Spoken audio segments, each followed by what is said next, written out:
Hi, I'm Dante, And I'm Tommy. and you're listening to Twigging Onto Twig, a podcast where we talk about Wildbow's most conversational web serial, Twig. Or confrontational, as you wish. Depends who you ask.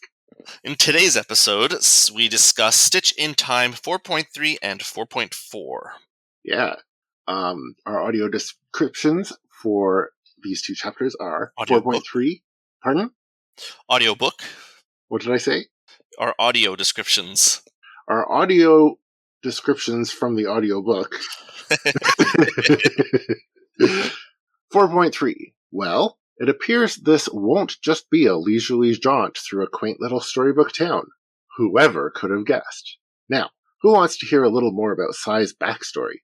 Personally, I live for backstory. It's my favorite part of any character's development. Suffice to say that this chapter has some especially juicy tidbits about what Sai got up to before Arc 1. In 4.4, please enjoy this truly fascinating dialogue. I promise that both conversationalists are playing one level higher than you. You know, that is probably accurate, but I also do feel Genevieve is playing on a level or two higher than Sai. Well, we'll get into that. Despite what Sai seems to think. Yes. We don't have any announcements, and I only had one sort of like general miscellaneous thing to bring up here, which is also related to the audiobook. It's not even related to the story, really. It's more about the podcast. So in the audiobook, each arc has a different intro music. Okay. They're all from, I think, Kevin MacLeod's royalty-free library. But the one for this arc is called Dance of Questionable Tuning. I'll send you the link in Discord. Cool. Okay, assume I have listened to it, and you know what? I probably should listen to it. You have to listen to it real quick right now so that you can comment on it. Yeah. Okay, let's go do that. And I will, in the meantime, entertain our listeners. However, okay, before I do that, I have a ad block, but the ad that played for half a second before it got blocked was for something called Helen's Golden Voice, which I thought extremely appropriate. That is so apropos, and I love it. You don't have to listen to the whole thing if you... No? Fine. I've listened to... I mean, you can listen to the whole thing if you want to, but it's really just kind of like the title of it and the vibe of it. It makes me think of a tango. Yeah, I think it's got like a very klezmer sort of sound to it. Mm-hmm. Definitely. And I was kind of wondering, I mean, I don't think it would be deliberate at all, but I was kind of like, had a bit of a thought that maybe there would be some sort of reason to go for a klezmer type of song for this arc. So I haven't come across anything that would hint at that yet, but it's something that's kind of in the back of my mind. Sure, that's interesting. I'm just seeing it as like, well, it's a dance between Genevieve and Sai. That's true. And I would assume that's the heart of the choice for that song itself. That's actually a good point, especially since that actually is explicitly said in the book. Sai says that every conversation done well, it's a dance. Those are the best conversations. Genevieve says, "Are we dancing?" She asked. I frowned. Sylvester? No, I said. Oh, I thought we were having a good conversation. And so that is kind of like questionable. Yeah. Not questionable tuning, but like certainly questionable synchronization. Absolutely. And I mean, I feel like that, I mean, I'm sure we'll get back to that at some point, but I feel like a lot of that is Sai trying really hard to put her as much off balance as he has found himself. I don't know if he's necessarily succeeding, and I guess that's where the questionable tuning comes from. And as I said, it's a little bit of a tango, which, I mean, I'm not a dancer. I don't know much about it, but I believe has some sort of off-balanceness to it in how one dances a tango. I could be wrong. So. I don't know. I can't comment on that. The other thing, just quickly about the dance of questionable tuning, is that our intro music also, I would say, is questionable tuning. So I thought that was apt as well. Sure. Yeah, I wish I had more musical education in that kind of thing. Like, I played piano for 13 years, but I don't feel like I know much about why music does what it does necessarily. Sure. Well, you're one thing I've noticed is that, like, if we're watching a show, you'll often comment on, "Oh, I noticed this theme is being correlated with this action, and that might mean Hmm, something interesting." Um, like, I think of myself as being pretty musical, but I don't usually notice that, and you do. So, that's interesting. Yeah, hmm, like, when we're with the Acolyte, which is running currently, we yeah, made a couple of comments on certain character themes playing under certain actions. that And is I'm like, true. Or how the heck do you even keep track of whose theme is whose, nevertheless notice them in the midst of, of that's valid. action theme? Yeah. Well, in this case, I know what you're talking about, and specifically, it's a theme from a character from one of the movies playing, in relation to a character that, in theory, has nothing to do with them, Mhm. and it stood out to me. Okay. Yeah. So anyway, just Yeah, saying, don't knock your musical uh, intuitions because they're pretty strong. thank you. That's very kind of you. All right, so you're gonna move on to the plot story discussion Yes. So, or the recap. recap. Previously on Twig, the Lambs are in Kensford hunting down Genevieve Frey, and they have just found their rooms ransacked, and a message in blood left for them by Frey saying that she has taken the pills that they need in order to survive outside Radham.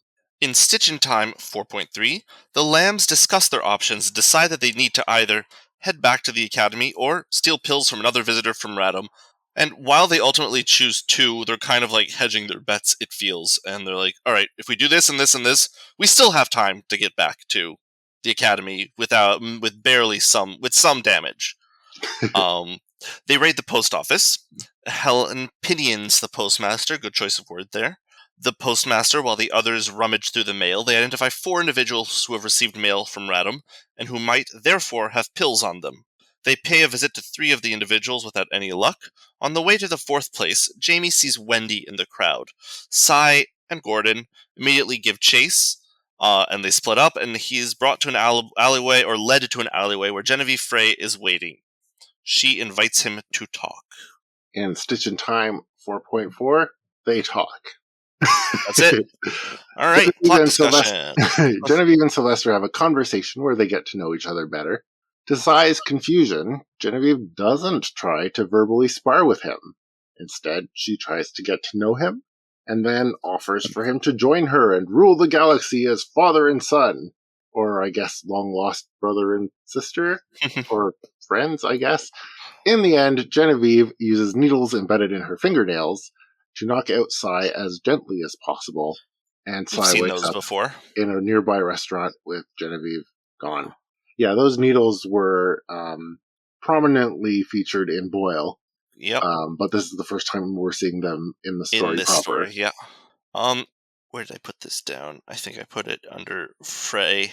But I wanted to note, just since we're talking about it there in Boyle comparison, she refers to Wendy as a voltaic maid, which is not verbiage that we have seen in Twig, I believe, but it is verbiage we saw in Boyle, I think. Am I I think so. misremembering? Definitely voltaic was the usual terminology in Boyle. I think you pointed out last time that in Boyle they said Stitch was incorrect and voltaic was correct. I think we've seen the word voltaic before in Twig, Probably but certainly it's not nearly as common as stitched. as stitched. Um, but maybe it's the technical term still, or maybe it's just a term, or maybe it's just Oh, Genevieve having a little play on words with herself for fun. Who knows? maybe. It's just we're going to find out actually that Genevieve was transported from a different alternate universe at some point and is making her life in Twig World as opposed to Boyle World. But yeah, I can actually see that what you're saying, that it is that voltaic servitor or voltaic whatever is the proper academic term, whereas stitched is the colloquial, and which has become colloquial. Yeah, I'm sure that like whatever extremely self-aggrandizing academic invented them would prefer the Voltaic man. voltaic automaton, Yeah, such and such. Yes, rather than a stitched. yeah. It's very common, humdrum. So I was kind of thinking, like, a lot of these two chapters are very character driven. Once again, this is kind of a common theme in this book. And it's kind of hard to split the action from the character stuff. The only thing that I have to talk about that's actually explicitly and non-controversially plot related is the raid on the postmaster. You mean actiony? Yes. Well, Well, still, actiony, but also like not so much of a character thing. Like, yeah. yeah. Though I would argue also that Cy and Gordon chasing Wendy through the streets is that a little bit. Yes, but I didn't have anything to say about that. Okay. Okay, so well, anyway, let's start with the raid on the postmaster. Unless you had something else before. Not before that, but I will address the chase later. I just wanted to say that it is such a great heist scene. Yeah. Like, often when you have like a heist thing, like, you know, you've got the high stakes, you've got the team, they make the plan, they go in, blah blah blah, and it's this whole thing, and it's just like half a scene here. It's like the lambs working like clockwork. Even like a chapter after they're fracturing and falling apart, they're going in like clockwork and doing like the perfect heist. Hello? And I think you're frozen. Are you frozen? Can you hear me? Hello? Hello, everyone. Sorry about all that. Technical difficulties. My internet decided that it didn't want to be working anymore for some reason. So Dante had to perform some impromptu battlefield surgery, and his internet is now stitched. Yes. Lurching forward. Exactly. Now, Tommy, I believe you're planning to do the editing this time, so you get to decide how much of me shouting at my modem is going to stay in the recording. 10 minutes worth? But let's see, where were we? We were talking about the scene where they're raiding the post office, and I was saying about how the lambs are just like a well-oiled machine. We've noticed this before, but like the last couple of chapters, they were kind of falling apart. And that was kind of the gist of the last few chapters. Exactly. But then here comes, we're like, we need to do a heist, and just like, even just a few words to Mary, because like Mary's still the newest, and they're like, Mary, give her a boost when she asks for it, and then everything else will go swimmingly. And they do, and it's just like, bam, bam, bam, bam, bam. They're in, they do the thing, they're out, everything's perfect. And it's just like, when do you see a heist pulled off so flawlessly as that? That is true. There's always the last minute wrench thrown into the plans that they have to adjust and adapt. And yes. Yeah, but I think this goes to show that this kind of long-term, long-running mission is not what the lambs should be doing necessarily. When they have too much time to think and talk and travel, they sort of disintegrate. But when they're in the thick of things, that's when they work together. Yes. Yeah. So this probably did a lot to counteract the recent splintering. I do wonder if we got some idea that Cy, I don't know if we had learned this before, but that Cy was meant to replace Ashton, and I don't remember the other one's name. There were two that did not survive. So I wonder whether the other one was meant to be the glue holding them together, and since they don't have that, they've all sort of taken it on partially, but it doesn't necessarily work as well in the group as someone who is there dedicated. Interesting. So you think that them falling apart the last few chapters wouldn't have happened if they had had the original plan of Potentially. I'm wondering whether that's the case. Yeah. I mean, I don't think there's any way to know for sure, but it's certainly possible. Like, it feels like there's not one of them that is really meant to be the cohesive element in a way that one would expect for a group that is meant to work together as closely as the Lambs do. Unless the project just assumes that their natural, that their upbringing and natural chemistry will keep them working together itself. But that doesn't feel like Academy science to me. I feel like the Academy science is like, no, we're going to create something specifically for this purpose. Yeah, I feel like the Academy wouldn't even care. They're like, oh, you don't get along? Tough. But they would care in how it would affect the effectiveness. That's true. I don't know. Yeah. All right.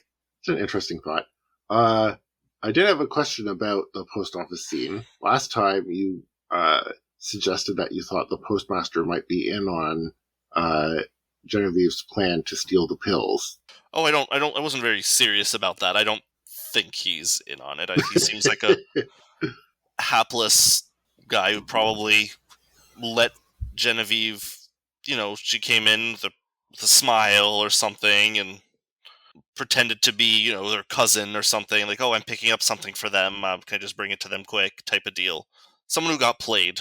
Yeah, poor guy. And then he got beat up. I wonder if he got beat up by no. He said he didn't see Genevieve. No, he didn't. And I feel like he seems believable. I think so.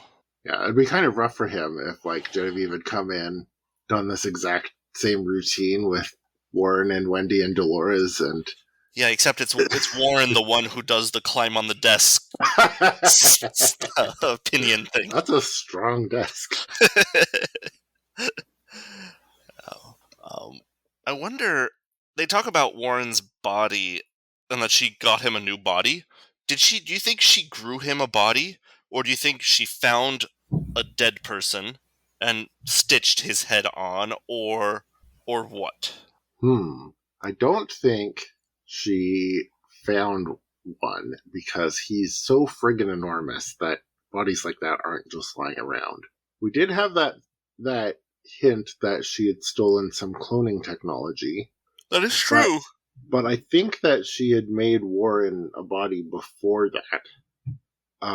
So I'm kind of assuming that she probably stole some equipment to make Warren, or stole Warren's body from some academy somewhere. Warren is actually one of those like satellite academy weapons beheaded and stitched onto a. Yes. Yeah. No, I mean, I don't know. It seems I could see her because I don't remember him. I feel like it would have been mentioned were he being a part of the thinking machine, a giant of a man. So I'm assuming that she didn't just clone his body and stitch his own head onto his body. No, definitely not. He's so enormous that, yeah, like, that would be the first thing we would remember about him. Yeah, exactly. Yeah. So, I think you said you had some stuff to say about the chase scene. Yeah. Well, not really. I thought it was interesting how, for all that Sai talks or was talking about, like, oh, we need to work together and like bring the group together and all that, he very deliberately or very clearly hopes that when they split up, he's the one to find Genevieve because he wants to talk to Genevieve and he doesn't want Gordon getting in the way. Right. He's putting his own self and needs ahead of the group and the mission. Because as we know, Sai is not a fighter, and he can't. All he can accomplish here is talking, and talking to a peer, no less. So there's no way he can manipulate her into coming back with him or anything like that. So he's putting the success of the mission at risk for his own satisfaction. I suppose so. Yeah, because he even says, like, oh, this very much could be a trap, and then he runs right into it anyway. Yeah. Yeah, I mean, you're right. He is being very reckless. Selfish, I'd say. And, I mean, that is a term that we've seen used for him before, both, I think, but also in the description, like, people talking about him, that he's, self-absorbed or selfish in many ways. But I don't know. I think this is the first time that to me it's really stood out. Because usually we see him being. Sorry, I'm trying to articulate this thought as it's coming to me. Because almost everything he's done that we've seen has been to learn things in previous arcs, but stuff that will benefit the lambs as a whole. Whereas this definitely does not. Hmm. This is actually a really interesting line of thought because the other subject that I had put in the notes for the plot discussion is what are Genevieve's motives in her overall plot currently. But what you're talking about, and is something that I hadn't even thought to consider, is what are Sylvester's motives Yeah, in this. and I think Um, that's part of why the lambs have been kind of not wholly cohesive in these past years, and part of that is because Sai, while working towards the same goal, is kind of working at cross purposes, and even if nobody can tell for sure or knows for sure, they can sort of pick up on the divisiveness or the divisions here. yes. I mean, I don't know. I could be reaching a bit or reaching too much or going into a stretch there, but it just stood out to me that, and I don't actually remember. I'd have to recheck and read, but I feel like even then, Sai is the one pushing for not going back to the academy because he wants to have this conversation with Genevieve. Hmm. Putting all the lambs actually at risk for this conversation. Yeah. How far do you think he would go to As get this far as he can conversation? comfortably push it, I think, Like, and maybe even beyond that if he thinks he can get away with it and then doesn't get away with it. that does seem very Sigh.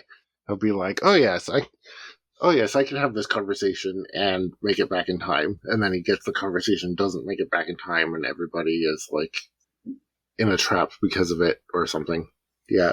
So essentially, Sigh, all he cares about is having this conversation, even though he doesn't think he wants that. Yeah, Um, and it's essentially curiosity that's driving him. exactly. And what we determine at the end is that Frey's motives are also curiosity. Absolutely. But I feel like her curiosity, and maybe it was made explicit, but her curiosity is much more that of an academy scientist looking at an experiment, whereas Sai's is very much more personal. Like, I feel like Yeah.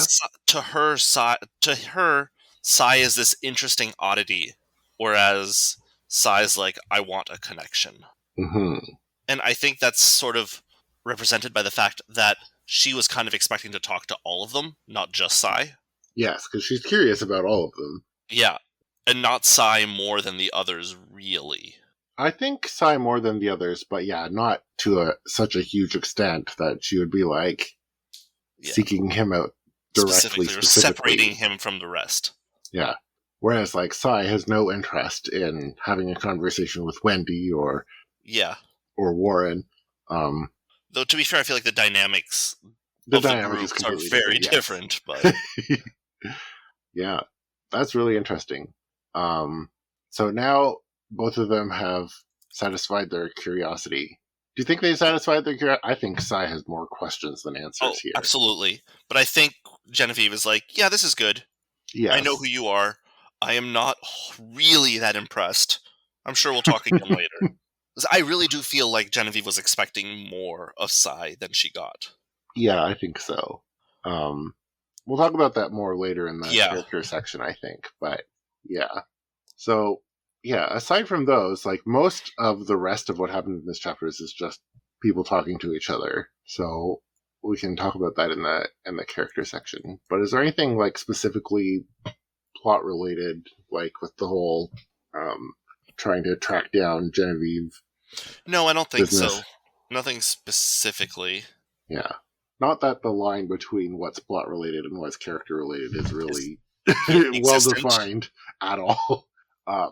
But in between those two subjects, we have our world building section. So Yeah, let's get let's back. talk about that a little bit. So first, the drugs, Yes, the drugs that are in the water. and So essentially keep the population and visitors, unless they're inoculated, hostage. Does it say visitors? Well, if it's in the water, I'm assuming you have to. If you're not there on legitimate business, you're going to drink it, and you're going to be trapped. That's interesting, there. because I think we had the opposite perspective last time, where you thought that it was just like the experiments and like the academy people who were on the drug, and I thought it was everyone in Radom. I think it's everyone in Radom. I think that. So now you think that it's everyone in Radom. Yeah. Whereas I've come around to the idea that it isn't. In fact, I'm pretty sure it kind of explicitly said that it wasn't. I don't think so. Because it did say that it was in the water. Yeah. And to me, the idea of it being in the water would imply that it's for everyone, especially since they had the whole thing about putting like bacteria in the sky to seed the rain. And you kind of assume that that's the whole thing. But like the idea that some individuals can be weaned off or don't even get it in the first place, like I think they said the whelps weren't affected by it. Yeah, but they're well, presumably some creatures are engineered like the whelps to not be dependent on it. But they talk, as you said, specifically about the war machines intrinsically being on the drug, but being weaned when they're sent away. Or the war beasts, not war machines, sorry. Yeah. I don't know. I'm just kind of thinking that the way they talk about it, it's very much like the drugs are there to control the experiments and the monsters. They're not really for everyone. And people have come and gone from Radom. But presumably there's a if it does affect everybody, presumably there's a office building somewhere where you come in, you check in, you get your papers that allow you to be in Radom officially, you pay your bribes if you have, if it's that kind of place, and then you have your drugs, and then when you leave, you get the antidote. Okay. It just seems that if it's in the water, it'd be real hard to prevent or to, Yes. And it plays into the whole biopunkness of the place if the entire population is a hostage, captive population to the institutional powers. Yes. And I think we did kind of think that last time, because like if it is in the water that everyone is consuming and everyone in town is subject to it, then this is a really big deal, really like the most dystopian thing that we've seen in the story so far, which is something I think we talked about in length last time. But I suppose probably at this point it is kind of ambiguous whether it is everyone in town or just whoever the academy itself. Yeah. I mean, like, it's probably maybe like the water supply for the academy has it in it or something. Yeah. It's probably also a good way of ensuring that your academy scientists don't run off and join other academies. Though, so I'd assume that other like academy scientists are on it as well. Well, I don't want to control. I think there's pretty solid evidence that it is everybody in Radom, because we found out that the feeder school that Mary went to, that I'm forgetting the name. Mothmont? Radom, what? Mothmont? Mothmont. That's the one. Mothmont is in Radom, and they don't talk about taking their pills for that. When they're staying there, they're sleeping there. They've been there for weeks. Yeah, but Mothmont is in Radom, so they wouldn't need. So that's what I'm saying. Then, so it clearly would affect everybody. In the academy. Yeah. So they're still getting the water. Yeah. At Mothmont, and that contains the drugs. Yeah. Okay. Yeah. So if they can get the drugs while they're at Mothmont without needing pills, then clearly. But presumably everybody at Mothmont is also getting the drugs. Yeah. And if everyone at Mothmont is getting the drugs, so is everybody else in the town. Then almost certainly everyone in town is getting drugs as well. Wait, so when the shepherd runs off at the end of last arc, or 2 arcs ago? Two Then arcs he's ago. still in Radham, I He guess? must be. Or the distance is far enough that the watershed has spread. I mean, no, that doesn't make sense, because I don't know. He must be still local. So must Percy. So must, unless the this there's a black market, which presumably does exist, of whatever drugs it takes to get you off of it. Sure. If anybody can get off of it, it's people like Percy. Percy and Maurer and certainly Genevieve. Yeah, well, And, she knows how to make it. Like, she can create the pills herself. mhm. And presumably everyone else on Percy's new secret organization. Yeah, that makes sense. So those drugs themselves, pretty horrible. Yeah, we got a pretty. Lillian came in clutch this week with her descriptions of what's going on with those drugs. Do you want to read the quote or shall I? Go for it. When you start throwing up, the other parts of you that are breaking down will tear and rip. Your stomach and throat will bleed, your muscles will rip, and you'll be incapacitated by cramps. The blood that drains into your stomach will make you throw up more. By that point in time, every hour that passes adds a month to the time it would take you to recover. And that's with Academy help, and it assumes you're taking the pills again. So it's pretty gruesome, and also uses your own reactions and system to help tear you apart more and more. Because if you're Yes. cramping and throwing up, you're moving and tearing, and it's terrible. Yep. And eventually you just like fall apart into a heap of Blood flesh and flesh. and blood. Yes. Yeah. Lovely. Yeah. But they can be weaned off, and it seems very unpleasant. Yeah. But I wonder how long it takes to wean someone off of it. And I also wonder, and this is potentially our answer to the visitors thing, how long it takes you to get hooked on the drugs. Or on the because if it takes a while for it to build up to a critical mass, potentially, if someone's in town for a business trip for a few days, they might have a bit of a malaise when leaving, but it's not, Sure. A lifetime's worth of Yes. So rain probably the allergy. amount of weaning off of it you need is Yeah. proportional to how much weaning on you've had. But it's insidious. Mm-hmm. Yeah. I wonder if these pills are going to be like an ongoing issue. Like, I don't know how much of the story will or might go beyond Radham. You mean when Sai inevitably runs off and the lambs have to hunt him down? Is he going to be manufacturing his own? No, that happened before the story started. Well, the lambs didn't chase him down. What did That's they? true. That's true. It was Dog and Catcher. Dog and Catcher, yeah. Well, what I mean is, like, presumably, well, I don't know. Like, That is a bold and specific prediction, by the way. yes. I think I have made it. I think I have made it before. Probably. But, like, either this story will stay in Radham for the rest of it, or they will need these pills, or they will need to be weaned off this drug. Or And Genevieve I wonder will... whether these pills will still be as much of a weak spot for them. Yeah, like the gist of the plot of this arc apparently hinges on these pills, or at least the instigating incident hinges on these pills. So, here's a reason why it might not be everybody. Because there were 4 different people from Radham staying in Kenford. I didn't think it was people from Radham necessarily. It was people getting mail from Radham. Okay. Scratch that then. Yeah, because I mean, maybe they have a cousin in Radham or something. Or even if they are from Radham, that doesn't necessarily mean that they don't have, like a giant bucket of pills somewhere. And that's just... Okay. Well, I don't know what to think. I know exactly what to think. Anything else you want to talk about these drugs? No, I think we've speculated horse in every direction there is, so... Sure.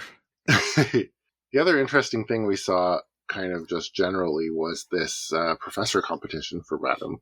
Yeah, I thought that was interesting. It seems pretty insidious from a job interview perspective, but it's not really any more than I would expect from one of these academies. Well, I feel like it's in character for the Academy. It's a Yes. very and it's in character for like the ruthless academic world, or academia of Twigverse. Um, and in some ways, I can see it happening in real life in many ways. Just to basically to for people who don't remember or don't like, it's the different candidates are handed a bunch of files, told to get familiar on it, and then are later surprised with questions, not to test their knowledge of the stuff, but to analyze what the experiments did and how maybe they would have done things differently. Uh-huh. Which, honestly, I feel like would be necessary as for the Academy. I kind of feel like that's pretty normal for regular job competitions. It's like, here's a scenario. Tell us how you would handle the situation. Yeah, like, I don't know about it being that insidious then. Very normal, but it's just like the sort of like Yeah, um, the way that Genevieve kind of phrases it makes it sound like they're all trick questions, right? It's like, right. Well, she phrases it a test of our ability to be politicians. mm-hmm, And I mean, it definitely goes hand in hand with everything else that we've seen about the world that gets sorry, not the world, but sorry, but the career path of academics. It's like we talked about how oh, wow, I'm terrible with names tonight. The one guy that was with them on the Shepherd arc, Cecil. Cecil, yes, thank you.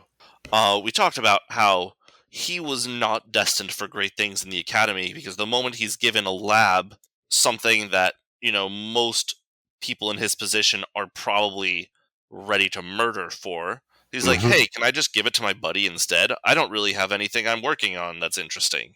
Yeah, see, that's the thing I would expect would immediately disqualify him from ever being a professor. Exactly. Yeah, but The I'm way sure. that Genevieve describes it Yeah, here, yeah, which I that's think is something exactly that my you've been point. saying Yeah, that's my ever point since we from the met beginning. him. He's like, yeah, he does not have what it takes to be. Maybe he has the knowledge, but definitely not the ruthlessness needed Mhm. to thrive in dark academia. Yes. So yeah, interesting insight into the way it is, Yeah, and yeah, would not want to go through all of that politicking and definitely not. yeah, no. In terms of locations, the only one that I really wanted to talk about was this sort of garden Hmm. bridge area where uh, Sylvester meets Genevieve. It's described as the sort of place that would be a garden in the spring. There were stone boxes where plants would sprout, and a railing that looked down over a brook, bordered on both sides by stone walls. A small, quaint stone bridge was a short distance to our left. I sort Yeah. of imagine this being like this super pretty Oh, definitely. spot. Um, They don't talk about it, like but I a picture a willow with like its branches trailing in the water, and Well, it is winter, right? So yeah, like the trees are dead, but like it's the sort of place where like you know it's probably like well laid out, and like the garden boxes are like this is probably like one of the most storybook locations in a storybook town. yes, The sort of place where the locals will go to propose or something. hmm with the rippling of a war snake underneath their feet. Naturally, You know, naturally. I half expect that it's a little bit. Sorry, I guess I'm talking about the creature in the water before we get to our monster corner. How But dare you? I know, but I kind of feel like they just assume everything is an Academy monster because everything probably is. Mhm. But to me, it's kind of like that. I don't know if you've seen Avatar: The Last Airbender, but Yep. they're they the Earth King has a bear. They're like, what is it? An owl bear? No, a bear. Kangaroo bear? No, just a bear. I was like, well, that's weird. And it's like I kind of have this like I wonder if there's any of that going on in to like, oh, all these creatures must be Academy things. No, that's just a snake in the A water. snake? Wait, you mean like uh, a war snake, Yeah, no, a parasite snake. exactly. I mean, realistically, not in this case because it's dead of winter and it's moving. But it just I've always had that kind of thought since we've been reading this. Like, Sure. are I there any wonder. pigeons in Radom, or are they Yeah. all like I wonder to ticks what with extent. wings? Yeah, just like. Well, I suppose we've kind of seen that like things outside of the academy cities are not nearly as No ridiculous as they are in town. So probably it's not the case that the entire ecosystem of the world. ecosystem. Yes, exactly. Yeah, But yeah, probably I would imagine.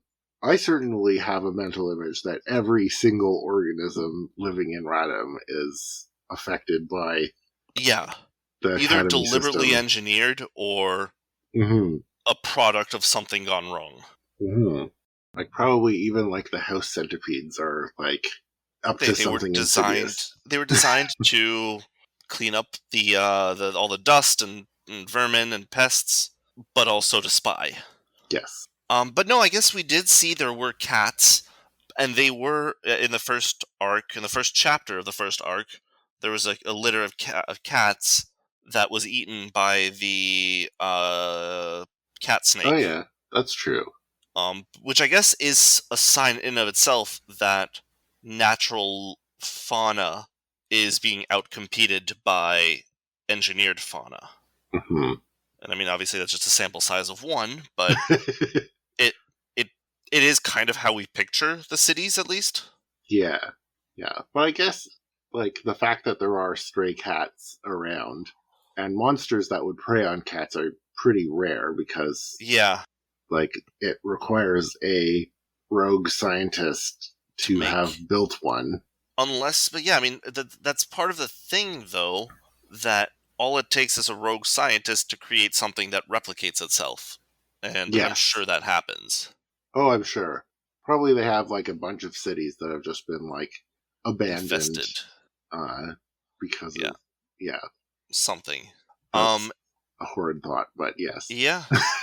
So in that vein, do you think a feral cat could eat a whelp? No. Catch, kill, eat a whelp. No? I thought the whelps were bigger than that. I thought they were fairly small. What's the description? Because we get Okay. an actual. Well, I guess we're moving on Let's to Monster properly get into Corner. Monster Corner. Monster Corner. Boys and girls of every age, wouldn't you like to see something strange? Okay, so Yeah, thanks to Danny Alpha and Megafire. yes, please. Sorry, forgot about that. Okay, so Whelps. prodding it, prodding. Yeah, I sat at. It would be nice, I said, crouching down to sit on my heels, prodding at one of the dead whelps. It had a large beak and scaled body. It sported a long tail and narrow eyes. The tongue trailed out of its open mouth. I stroked the thing's side. It was small compared to the others. I gauged it at 20 pounds, give or take. It was hard to gauge the sheer damage it had sustained. So, that is definitely larger than most cats. Yes. If this is a small whelp. Yes. If it's a small whelp and it's the size of like a medium sized dog, Yeah. then Cats definitely do not have I don't think cats have much of a chance. no. Like I wouldn't expect a cat to catch and eat a dog. So Yeah. Um, on the other hand, I would expect a whelp to prey on cats. I sort of feel like if there was a whelp who was dead, a cat would probably snack on it and then get the scent marker on it, And and then then the other whelps would come after it. yeah, that makes sense. Speaking of which, we got that description of the scent marker in their blood, which is like if you touch their blood, then they can Mhm. track you from like any distance, which is Scary. well, I mean, it's interesting because normally you don't have blood kind of everywhere, so that normally wouldn't be an issue. It's only if one of them is like severely Injured. injured. Which I guess is the point. Because anything Well, that's going to injure. it means that it won't be useful in like tracking anything except someone who has injured a whelp. Well, it's presumably they have other means of like they're using. If they have that good of a scent thing, then they're tracking their prey through scent, Uh-huh. and Yeah, so the probably they blood have thing scent is just markers It's in not other fluids than just the blood. Well, I don't think it's just them. You don't have to, like, squirt a whelp at your target for the other whelps to track it. You know, the whelps can be given, I don't know, Genevieve Frey's sock from her time at the academy, Yeah, and yeah, they'll yeah. be able to track from that. It's just, I feel like if you find if you find an injured whelp, presumably whatever injured it is something that something or someone that the academy is tracking anyway. So Yeah. it's a way to get every whelp in the area to come towards it. Yep. I also thought it was interesting the way they talk about the swarming Yeah, functionality, where they're like they operate as a singular entity despite not being hive mind. yeah. So Um, it's the same input produces the same output type of deal. yes. It also like says one whelp alone could divide into two. Like that's not just like giving birth to another. That's like cell division Yeah, at the scale of a medium-sized dog. yeah. Like that must be a Wonder how, pretty horrific thing to witness. just mitosis between a whelp. Yes. Unless it buds off a small version of itself, it just has like buds, and then produces small versions of itself that like skitter away and grow rapidly, Mm. rather than full on like. Yep. So we Yeah. already talked a little Certainly, bit. they're terrifying creatures. Yeah, was it like they can 10 of them strip a man to the bone in 10 minutes or whatever it was? In less than a minute. Less than a minute. Yep. Certainly scarier than a lot of the creatures we've seen so far. Yeah. In just terms of like Well, and pure mindless destruction. in that sense, and it feels like weird that they're bothering to develop things like Whiskers. Though we said Whiskers was sort of a I want to do other things, but I have to pretend that it's a war thing. Hmm. But like Whiskers' stated purpose was like area and resource denial behind the lines of war. It feels like the whelps would just do that most effectively. Like drop a few whelps back behind enemy lines and they'll just Mm-hmm. grow exponentially. Yes. Yeah. I don't know. Except you know what the Academy's going to do then is try and make some sort of hybrid whelp whiskers That's thing. true. So we can just like, yeah. Lovely. Mm-hmm. All right. We did talk about the creature in the water. It just calls it a serpentine creature. Like, is it a snake? Is it an eel? Is it probably snakish because it has scales and Mhm. therefore is probably cold-blooded, as Mhm. Sai says. And for all we know, we'll never see it again. It was just there for the ambiance. Absolutely. Or, it'll be like the next big bad of the arc. That's actually that is actually Genevieve Frey's real form, mind controlling this flesh puppet above water. I think you're onto something. Clearly, definitely. We did see a little bit of Dolores. Speaking of Genevieve's monsters. Dolores has blue-ringed tentacles, which brought to mind that blue-ringed octopus, which is incredibly poisonous. Or venomous. Oh. Venomous, not poisonous. Yeah, I feel like Genevieve would make Dolores venomous as all heck. One of the world's most venomous marine animals. Ooh. 12 to 20 centimeters. Relatively docile nature. They are very dangerous if provoked when handled because their venom contains a powerful neurotoxin called tetrodotoxin. They're very pretty, but they are dangerous. Yes. And of course, Genevieve has built up a immunity to that particular toxin. The blue-ringed octopus, despite its small size, carries enough venom to kill 26 adult humans within minutes. Their bites are tiny and often painless, with many victims not realizing they've been envenomated until respiratory depression and paralysis begins. No antivenom is available. Lovely. Usually results in death in minutes. Okay, so yeah. Probably the base creature upon which Miss Dolores has been made. Yes. But I don't think we've gotten her name yet, technically. That is true. That is very true. She just exists. She just exists. But I will Peeks out a continue little to tentacle. Dolores until we have gotten a correction. Yes, of course. Probably the biggest reveal in terms of monsters was the neighboring town weapons. Yeah, which were like satellite towns of Radom. Yeah. And their purpose... Well, yeah. If you want to read the text? There are strategically located villages and towns near Radom. Each have their own weapon and a caretaker or team. The towns on the periphery are the same as the battles, but an opposite concept. One weapon, academy doctors to manage it and keep things in working order, forever advancing or replacing it. If something goes wrong, well, there's a lot of open space and not too many people to get caught up in the resulting mess. Remember when we were like, oh wow, there's a big monster under the academy? Yep. Isn't that like a big deal? Now it's just like, oh yeah, this is just like one of like several dozen. Well, I feel Such like monsters. they exist. These monsters exist for like... I mean, they kind of talk about it. It's said for the same purpose. Like, hey, if Radom Academy is under threat from inside, then you call on these outside city monsters. And if something's attacking Radom from outside, you can call on the Radom monster. Right. And I also kind of liked the idea that isolation was what kept those monsters in for those outside towns rather than being, chained beneath the city. Mm. Just like, they're so far away, what are they going to do when they get loose? Yep. Eat some sheep, eat some shepherds, come back home type of deal. No big deal. Yep. Yep. But we also have one other historical monster reference. Yeah.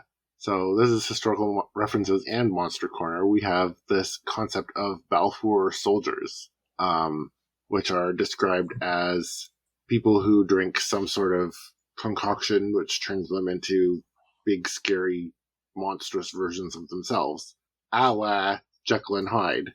1 second. I want to read the specific text because there was one part of it that stood out, but it makes sense in the greater context. Balfour, where are you? Why can't I... Oh, because I moved too far. Balfour. Viral... they become viral, ugly, and monstrously strong. Okay.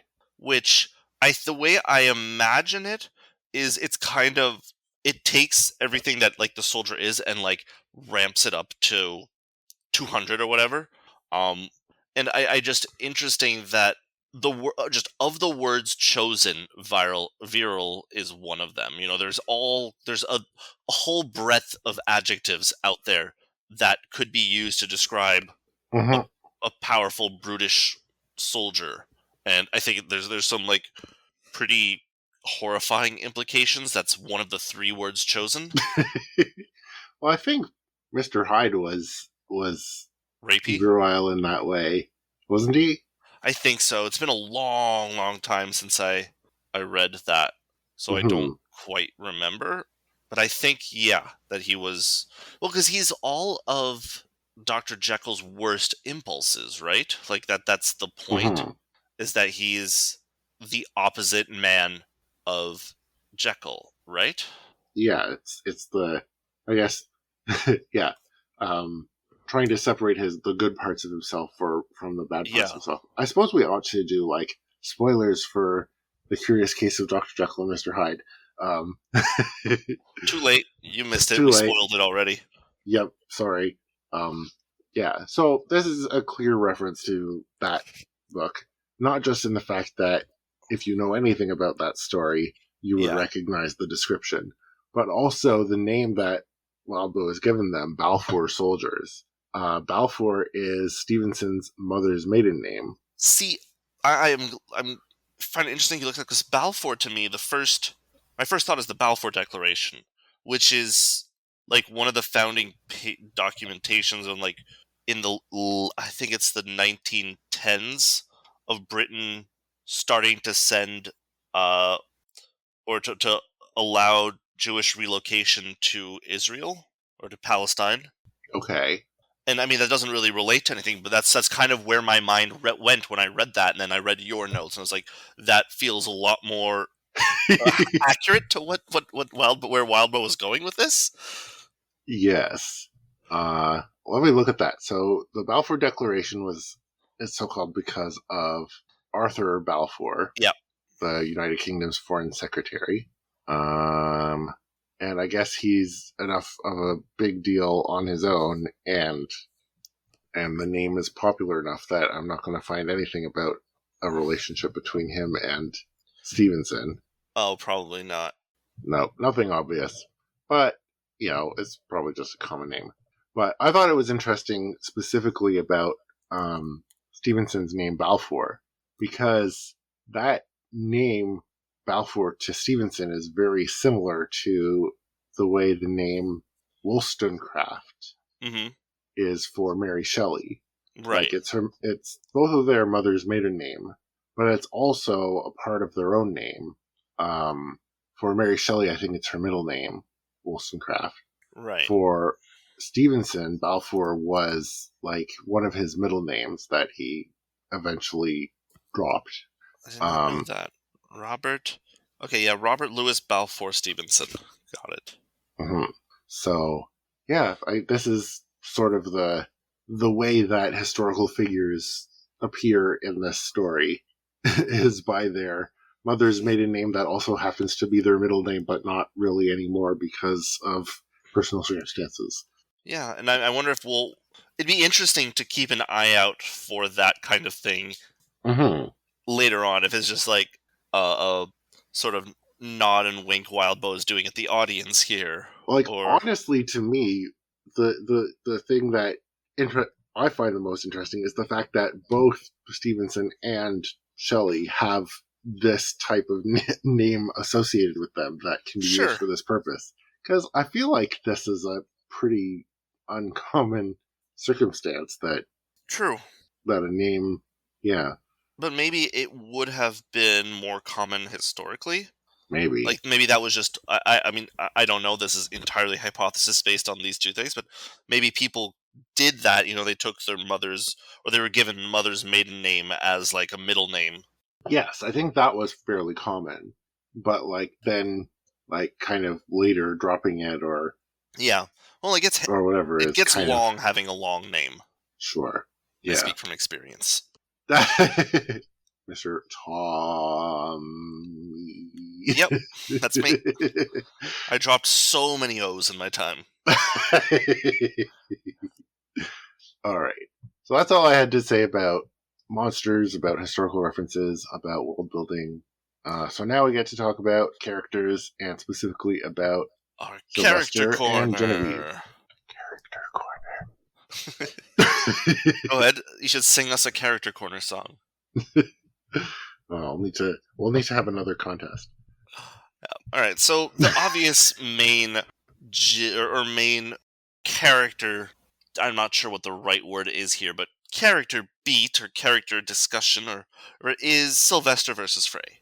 Yes.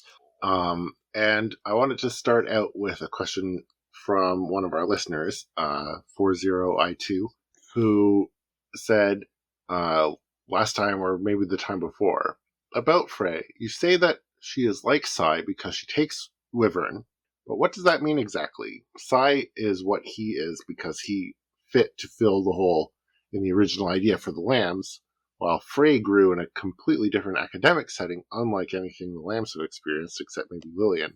How much do you think they really have in common due to Wyvern? And what in them stems from their different situations? Which is a really interesting question. It is. And I do want to point out that it's explicitly answered in this chapter. Genevieve has a lot more general knowledge, less compunctions, and the upper hand.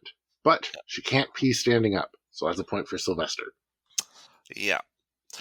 I think that, just to answer this question, which is a great question, I don't think they're that similar, because I think Sai's as a person has been shaped by Wyvern, whereas he's still a child. He still has that inherent neuroplasticity that a child has, even as he's taking drugs that are meant to enhance it.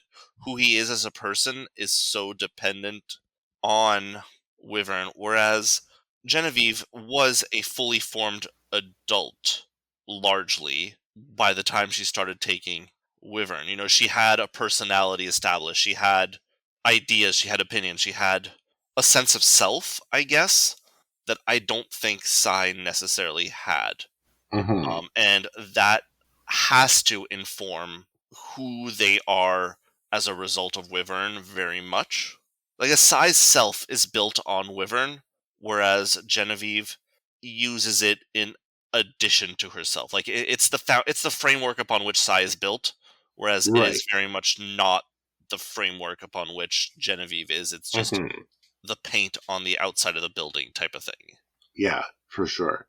I think that also, like, when this question was first asked, like earlier, I think it was like when we were just starting this arc, we kind of had this idea that Wyvern made you like quick-witted and Hmm. more clever and more like able to come up with these sort of Rube Goldberg machines, or Yeah. just like come up with quick solutions and and stuff like that, which I think would make them quite similar in that particular respect. But from what we've learned this chapter Hmm. about Wyvern and about how it works for Genevieve, And for Sai, in a and way. for Sai too, but that's more just Yeah. extending what we learned. Hmm. It really seems to be more of like, as you said, a neuroplasticity thing.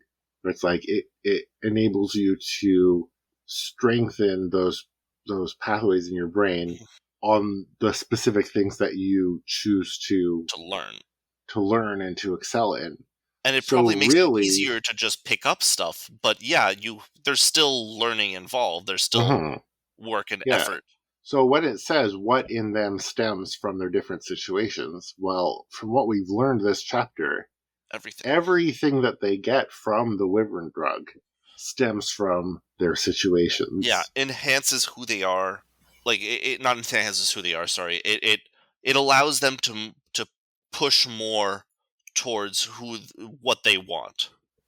So this kind of turns the question around, because we were coming into these chapters assuming that Sai and Genevieve were similar and would be facing each other as sort of equals. Peers. Yeah. Mhm.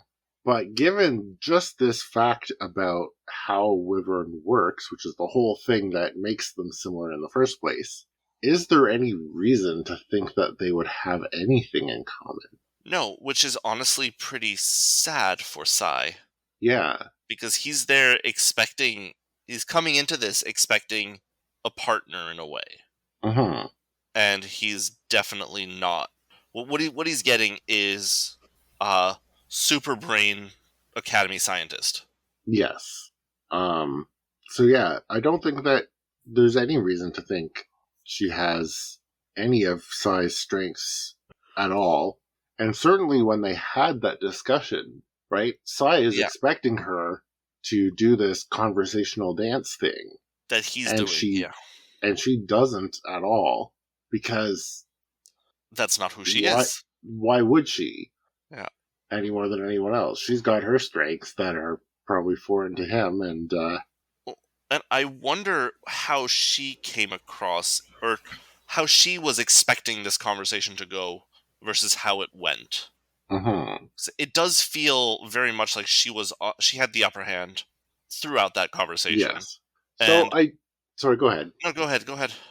I do think that the Wyvern formula does make you what we sort of thought, right? You know, it increases your capacity for excelling at the various, being Mental flexible and tasks. whatever. But I think it also does make you more perceptive, more quick-witted, more clever in the Okay, particular way of having these sort of like, chess type situations. Like, I'm okay, sure both Sai and Genevieve could play chess at a much higher level sure, than their peers, even if neither of them had ever played chess before and okay, hadn't grown in their chess ability. I think that it would just give them the tools to excel at it kind of right away. That sort of like forward thinking, outside the box type Hmm. situations. I do kind of think that is maybe a side effect of the purpose of the Wyvern drug, of having that flexibility, rather than a specific skill Right. It's that not. Sai has specifically. You're not. You're not like taking Wyvern and then like in Matrix, like, oh, I know kung fu, or I know mental repartee and wit. Yeah, it's not like it chooses a specific skill, but it just makes it easier for you to learn and adapt and figure things out. Mm-hmm. Which is why I'm saying that in situations where learning and adapting and figuring things Yes. out is the skill, Absolutely. like playing chess, like having these sort of confrontations, Hmm. I think But Wyvern does out of the box give you that skill. And so I would think that Genevieve would have. So in this conversation he's having with her, she's not interacting with him the way he expects, but she is, I think, interacting with him at a higher level absolutely. than a quote unquote normal person would. Than a pre-Wyvern Genevieve would. Yes. Absolutely. Definitely. And I think a lot of this, of her, I guess, outmaneuvering him in the conversation, comes from the, as we're saying, her background. She has a lot more actual experience, quote unquote, being a politician Yes. than Sai does. Mm-hmm. She has a lot more experience to fall back on to assist the quickness that Wyvern gives her that That's Sai true. doesn't necessarily have. So Sai has a lot of experience navigating these conversations in an adversarial sort of like, Yeah. How do I tear you down, take you down? Yeah. Whereas for her, she has a lot of experience being like, how do I make this situation come out better for everyone, I guess? Or better for me, that a way that also makes the other person think they won here. Yes. Yeah. So it's a different end goal. Set of rhetorical tools too. Yes. So, and I guess Sai just doesn't have a lot of experience with that at all. No. And so he doesn't even recognize it when it's thrown at him. Yeah, that's. I guess that's what we've been dancing around, or at least I've been dancing around as my point for this, like for this whole conversation. Just that she is coming at this as a better Sai than Sai is, because she has so much more to bring to it. Mm-hmm. Yeah, I think so.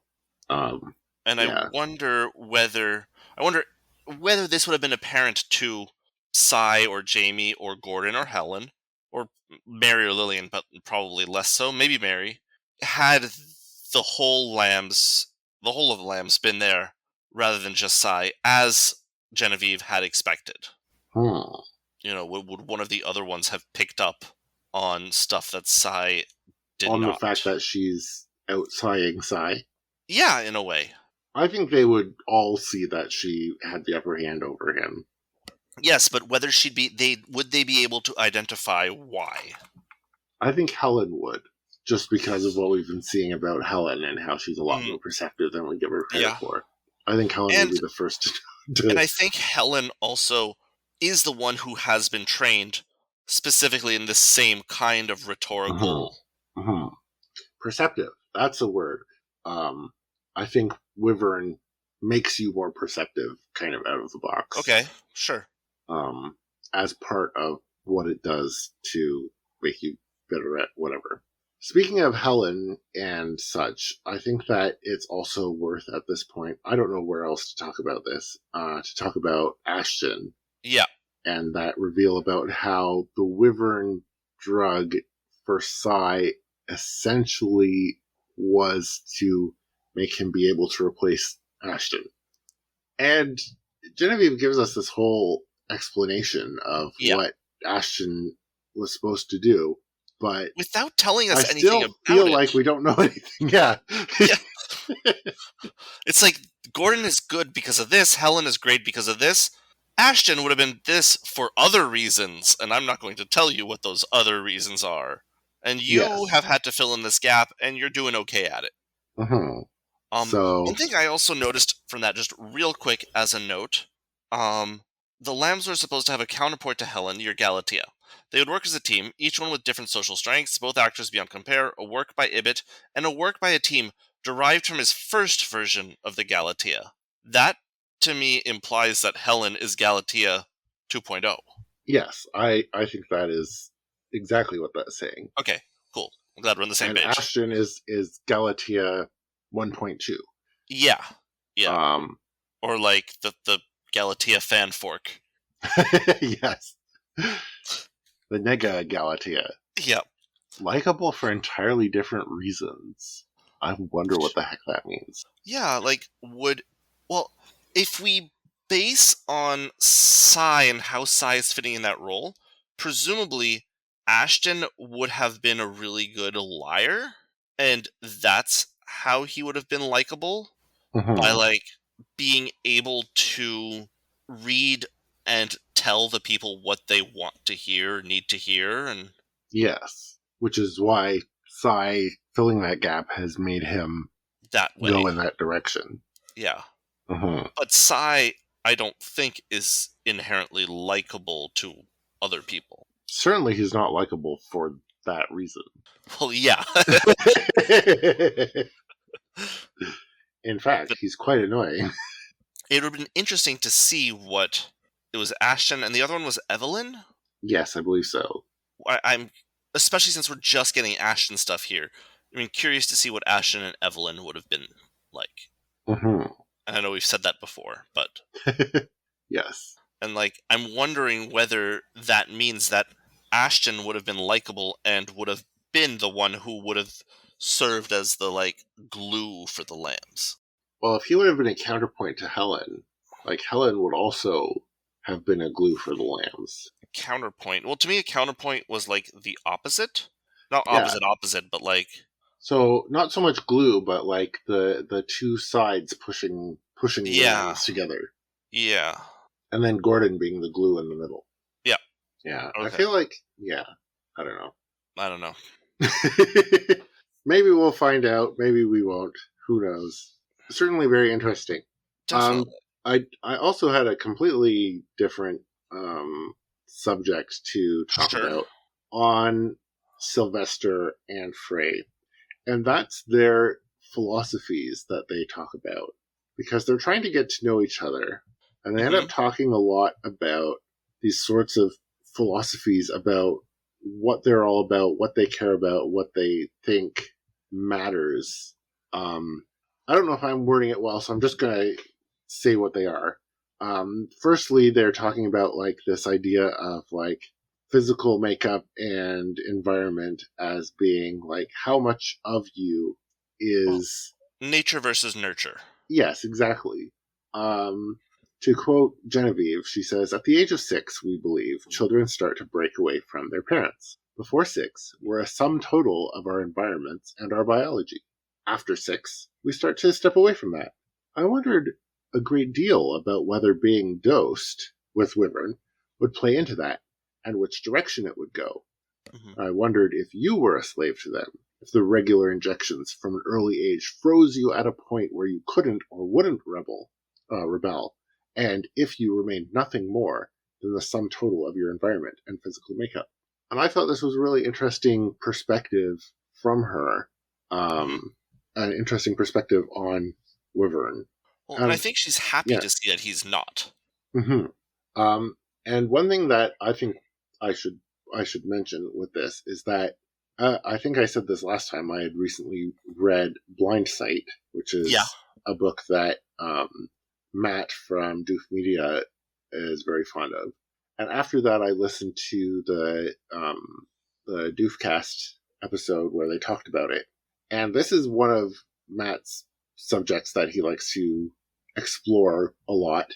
Blind Sight kind of tangentially touched upon it, but the Doofcast episode, they really kind of got into this about the idea of whether people are more than the sum total of their environments and their biology. Because there is really compelling reasons to think that people are always the sum of their environments and their biology. And that's something that Genevieve just kind of like blazes right past, like, and she's thinking to like her. I feel like her opinion of Psy, like the whole big curiosity thing, Mm-hmm. that the kind of core of what she's trying to find out about Psy is there more to him than what they've made him? Yeah. And I think that, I don't know, maybe the whole like Doofcast episode, I bring it up just because it's the fact that I recently listened to it just kind of put that kind of in the back of my mind when I was reading this. It's like, if this is what she's looking for, like the real, like the line where the environment ends, where the biology ends, where Psy's personality ends, where all those intersect, is really not clear cut. Definitely not. For anyone. Exactly. Yeah. I mean, how does she? I don't know how she expects. I think it's the kind of thing where one can find whatever answer one's looking for if you're looking at a person. Whatever she wants to see, she can find. Yeah. So I just thought it was really interesting that this was where she's coming from in her analysis of Sylvester. Yeah. And like, yeah, I really feel more curious about what her understanding of Psy is, knowing that this is the lens that she's evaluating him through. You mean at the end of this conversation? At the end of the conversation, yes. Yeah. Yeah. That's interesting, and especially interesting, I don't think we really talked about it, how Psy ran away and came back when he was younger, which comes up in the previous chapter. Presumably, Genevieve Frey knows this, but it doesn't come up in the conversation, I don't think. It comes up briefly, but yeah. It's not something they talk about in depth, I don't think. And actually, that is kind of an interesting point too, because like she's talking about, is Psy a slave to his like physical happenstance? Is he a slave to the Academy because the Academy made him, and the Academy raised him? Well, I mean, like we know that there was time before he was with the Academy, so I don't know how much that comes into it. But like both his physical makeup through Wyvern and his environment are the Academy. So him being a slave to the Academy in that sort of philosophical sense, and also him being a slave to the Academy in the sense of, can he run away and would he want to, are two completely different questions, but they're also really tightly intertwined. Sorry, I'm trying to find, I'm skimming real quick, and I was hoping to find it before you did, the line, or the part of the text where they talk about him having run away, but I don't see it just quickly like that. Okay, oh, no, found it. Okay. So, different plans, and then Jamie says... Sorry, 1 second. Yeah, so Jamie eventually... I wanted to look at the actual sense of it, and Jamie says, you came back because you wanted to be a lamb, not a real boy. Which is kind of also where Genevieve goes at it also. Like, if you come with me, I can make sure that you remain Psy and you don't lose the abilities that come with Wyvern. Right. And I think that in and of itself might be the fact, like, his refusal might be her answer to, like, do you think I'm a slave? He asks her. And I think the fact that he doesn't leave will give her the answer that she expects, or like, it'll lead her to an answer. That is that, yes, he is there. I mean, and the whole thing about like the environment shaping you, and he parrots the company line here. The Academy is doing, will lead to great things. So I guess I don't really know where I am trying to land on this question. Sure. Because I feel like we have both argued both points a little bit. Yes. Like, I'm not a philosopher. I can't say one way or the other. Yeah. But it's certainly a question we're exploring, and it's very interesting. Yeah, for sure. Yeah, and like you mentioned, Psy parroting the company line about Mhm. the Academy doing good things. Yeah. But this is something that Psy kind of really, the way Psy talks about it, I really believe him I, that this is where he's, or like, this he, is kind of the core of yeah, where he's coming from in yeah. this. Or at least he believes that he believes it, which Well, I think is different. like that, like Genevieve points out, like, oh, you said the word belief twice Yeah. in one sentence, and then later on, um, he's like, oh, I've missed part of the quote here. Just a sec. Yeah, no worries. Yes. So, um, Genevieve says what we've been saying about Psy over and over again for this entire story, which is for someone who analyzes others, you're not very good at it yourself, or you don't do very well with yourself. And what she's specifically talking about is Psy's attitude to why he wants to stay with the Academy, why what his loyalty is, what like Hmm. whatever. And he says that it's because of hope.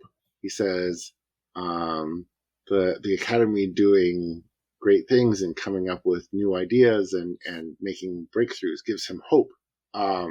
And Genevieve says, well, for someone who analyzes others, you're not very good at it when it comes to you. And he says, what do you mean? And she said, I think that what is really behind it is this word that you keep saying over and over, which is belief. Yeah. He believes that the Academy will come up with something better down the line. He believes that Hale is doing something good. I forget the name of this fallacy, but I think, like, I feel, well, of course I do, I'm saying it, but I think Sai has to believe that there's a greater good. Otherwise, he and Jamie and everyone else has suffered for nothing, Mm, and that that would be bad. So, the suffering has to have had meaning. There has to be a greater good behind what has happened here. sure. So, are you saying that this reminds you of that, or that you think that this is I what think is this is actually happening? and I think that's also what Genevieve is kind of saying to him. Like, but yeah, this I think why Sai wants to believe or believes in the Academy and the Academy's mission. Mhm. It's because otherwise they're just torturing children for no reason. Yeah. But I think, like, Genevieve makes this distinction between hope and belief. Like Sai says his reason is hope, and she says, no, it's not. It's belief. But I Yeah. think that for Sai, they're the same thing because he believes that the Academy gives him hope, or his hope that he has that drives him Hmm. is based on his beliefs about what the Academy is doing and can do. Yeah. And so, if that belief went away, then the hope would as well. Yeah. So for him, they are essentially the same thing, I think. Sure. Yeah. Um, so so I guess Genevieve pointing that out to him is like, oh, it's not hope, it's belief. Well, I mean, It's the same thing. it's the same thing to him, but like I can see why she's saying that they're different because what she's saying is, yeah, the Academy, you are driven by this hope, but that hope is based on nothing. I think is what she's trying to Mhm. get across there. Yeah. Yeah. But I think the hope, he has to have it, or that Mhm. belief, he has to have it, and abandoning that would be like losing part of who he is. In the context of like the other verse, spoilers, he'd be losing a bit of his self if he didn't have this. Yes. I wonder if being confronted with like evidence. Well, I mean that's sort of something that is a whole other discussion. right. I Is mean, like people being confronted with evidence that contradicts what they believe and the results of that. Um, I don't even know if there would be evidence that would contradict it for Psy here, that's fair. right? Because it's basically, it boils down to like this: everything that is happening, every bad thing, every suffering is towards this greater purpose of bettering the world. We're, building a better brain that'll build a better brain that'll, save Mhm. everything. Yes. I mean, it's very, sci-fi idea too of, you build an AI to build a better AI to build a better AI that'll, you know, outperform and be smarter than anything we can ever create. I guess that's Yes. the concept of the singularity, right? Yes. Um, yes. So I guess we'll see if if if this continues to come up and be an underlying thing, because like Genevieve, I think now believes that this is kind of the core of what Psy is and what Yeah, Psy cares about. And I think that it certainly is part of his core motivation. sure. So I think it'll be worth keeping an eye on that and seeing how that influences whether that particular discussion will come up again Hmm. for the rest of his interactions with Genevieve. Yeah. Shall we move on to Side directly? Side directly? So stuff Sure. about Sylvester not involving Frey. I mean, we've already alluded to a bunch of it. I mean, at least this first section we've talked already about. I'd say we unless there's something else you want to add. Yeah, so essentially his having run away. He ran away and then he came back. Mary said, "It's very you," which is true.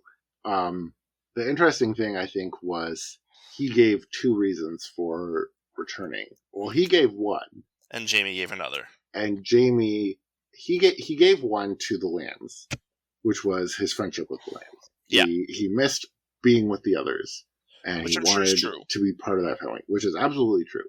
And then he had his second reason, which he kept to himself, but which Jamie intuited, which was his abilities that the Wyvern drug gives him. He says he missed being sharp. Yeah. Which is essentially what I was getting at with that whole discussion about what Wyvern does out of the box. Right. And then there's the third reason, which is what Genevieve pulls out of him, which is that he actually cares about what Hale is trying to Hale do. is trying to do, and believes in the Academy providing hope to him and the other Lambs. So I feel like, yeah, I mean, each of those on their own is kind of a good enough reason to pull him back, I think. Yeah. And then all three together just means that he has to be back. Yeah, like there's no way he would ever be happy or satisfied or anything out there. Although now with Genevieve providing the ability to have the abilities Right. away from the Academy, and if he can drag the Lambs with him, he'll have his friendship. So all you need is the shattering the belief hope complex that he has. Yes. And so now we know under what circumstances he might run away again, which is your bold and specific prediction. Yep. And yeah, I don't think there's really much more to say about him having run away. Like, I am curious. okay, Were they the Academy to clone Psy? I mean, I guess this is very much what she was talking about. To clone Psy and give him Wyvern, how different would this clone be to the Psy we know? Assuming, it's they're keeping a Wyvern or a Psy clone in the back closet if case Psy dies and need to like plop someone in to replace him in the I don't know where I'm going with this thought. It's kind of a tired thought, tired brain thought, but ignore it. Let's move on. It would certainly be an interesting thought experiment, that's for sure. Other Sylvester things. I thought this bit about Psy being a war beast was hysterical. Yeah. Especially because it's coming from Helen, who always has the best way of putting things. Such a funny mental image. Big hulking war beast? Check. Big hulking war beast? Check. Big hulking war beast? Check. Oh, and there's Psy, standing in the stable, fake horns on his head? Check. Yeah, she is, I guess, just talking about Helen and not Psy the War Beast. We're so, or at least my perception of Helen is so impacted by how Psy kind of sees her that when she talks like this, it's just like, oh wow, she's actually like really funny. She's not that, but our first encounter with her when she talks to the old lady with the giant rabbit fetus ride, Mm-hmm. she's charming and funny and a little like she's exactly this. Like this is again showing us that Sai is not as good as he thinks he is at reading the people around him. Yep, absolutely. Yeah. Do you want to talk about Sai the War Beast, or just That was all I had to say. Okay. All right. I want to talk, but the next bit was mine. Quote, I said it because no one else seemed willing to. We're not really in a position to take a leap of faith. Guessing wrong before we leap means a terminal fall. Like, that is a leap of faith. That's exactly what that is, Sai. What, like, guessing wrong before you leap? No, but just that, yeah, he says we can't afford to, but, like, if we guess wrong, we die. And it's like, well, yeah, that is what a leap of faith is. Just it seemed to me that maybe I'm misreading the sentence, but like he's saying that we can't take a leap of faith because we're going to die, and it's just like, well, yes, that is like what a leap of faith means. You kind of have to in this case. Is that what?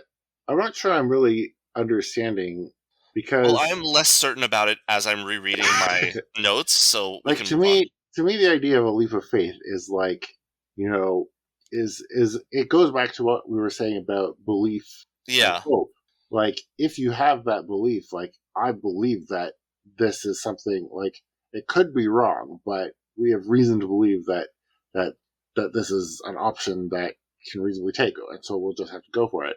But here he's like, well, even if we think that it's possible, we're still, we can't make that leap of faith because we can't make a leap of faith because being wrong would be devastating, catastrophic. Yeah, that makes sense. Yeah. So we can't make the leap until it's no longer a leap of faith, but a leap of, like, not a leap at all. Sure. Okay, that's valid. Yeah, I think I'm rereading it. I think I misread the original statement, and I was trying to parse it as I was rereading it here, but no. That's okay. I was kind of interested in, like, where I was going with this. Where you were going with that, but I was just wrong. Oh, wow. I did think it was interesting the affection Sai demonstrates for the whelps. Uh-huh. Like, he kind of just sees them as peers, even if they're this mindless, all-consuming hunting force. He kind of sees them also as, victims of the academy just as much as he is, or tools, or they're peers. Yep. We've definitely seen this attitude from him before. Absolutely. Talking to Dog and Catcher, and like I think he was the one who scratched that sort of camaraderie among the academy weapons is kind of sweet. It is, even though I'm pretty sure the whelps could not reciprocate it. Yeah, and they would happily rip him apart. If he had gotten that bit of blood on his hands. Yep. Yeah, this bit. It would have been ignoble to be staring through the bars while she looked over them, for one thing, and by stepping up, I was more on her level, and I still thought that's just Sai not wanting to appear childish in front of Genevieve, and I feel like climbing up onto a wall and balancing and, like, to be on her level is, like, still very, very childish. Yes. Just the image of a 10-year-old or 11-year-old, like, standing on a wall is, I think, more childish than talking to you from the ground. Sure. Yep. Well, that's Sai in a nutshell, essentially. Yeah. It's like the whole, I'm reading at the 10th grade level. Exactly. That's, yep. Yeah. I am 3.5, not 3. Yes. Anything else you want to say about Sai? No. So let's go straight to Frey, to Genevieve. We both copied that quote. Before we go into the other lambs. Sure. Because I think we've talked a lot about her. We've had her philosophy and whatever. There were two just kind of other things about Frey that that stuck out to me. One of them was that Sai says Frey was smart and she was clever, which were two very different things. which I thought was interesting. Like, I'm pretty sure I know what he means by that. Like, she knows things, and also And she it's quick. is quick-witted. Yeah, that is how I read that as well. Well, I just thought it was kind of funny that he was, like, pointing both of those out. The other thing that I wanted to point out was her outfit. Because, like, this is something that Sai goes into a little bit. And specifically about the coat that she's wearing. He says, Miss Frey wore a short black coat, reaching only down to her belt. It was a style that was reserved more for people who were more active and those who worked with their hands. That wasn't to say that she looked poor. Her hair was nice, although some of it was caught beneath a crimson scarf, as if the scarf had been put on as an afterthought. She wore a black skirt short enough to reveal her knees, which were covered in patterned red stockings, and she was absent-mindedly scuffing at the snow with the toe of one of her heeled black boots that didn't look particularly good for running in. I just thought this was kind of interesting. Like, clearly she looks well put together. Yeah. But, like, she's wearing a coat that's, like, deliberately designed to be practical. Yeah. Because it's a little bit unfashionable, and so people would only wear it for practical reasons. But then she's wearing these boots that are not practical. Yeah. And so it's like, you know, what is this outfit saying about Genevieve? I think, well, you wrote in the notes, sorry to take your bit, he says, practical to the point of unfashionable. I said, I don't necessarily take it as a practical choice, but rather one that blends in. Like, I think her main goal here is to be unobtrusive and hard to notice. She's gray manning as much as possible here. Okay. So you think that this sort of weird, not quite practical, not quite fashionable outfit is just the sort of outfit that everyone... Yeah, it calls a little bit to mind like what everybody else is wearing.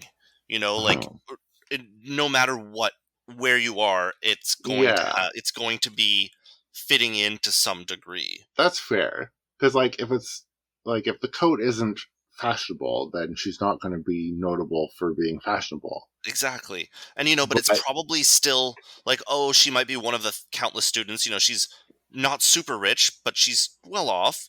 You know, she's not wearing them, like, the top of the line coat, the whatever, but she's still, you know, well off. She clearly has, you know, nice boots, nice things. She's just one of 1,000 other girls in this academy.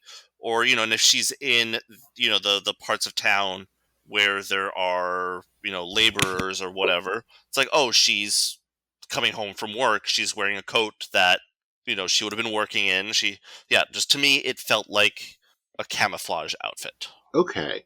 Yeah, I think you're right. Thinking about that in that perspective, I think that tracks, absolutely. Especially considering they said, I think, that Jamie realizes she's been close to them and has changed outfits 3 times. I thought that was Wendy that... I could be misremembering. You're probably right. Now that you're saying that rings true. In fact, that's pretty much the only thing I had to say about Wendy when we got to her, was that Jamie noticed she changed her clothes 3 times, changed her hair, also lost her limp. She was limping at first, and then she wasn't limping afterwards. In terms of the other lambs, I really like this quote.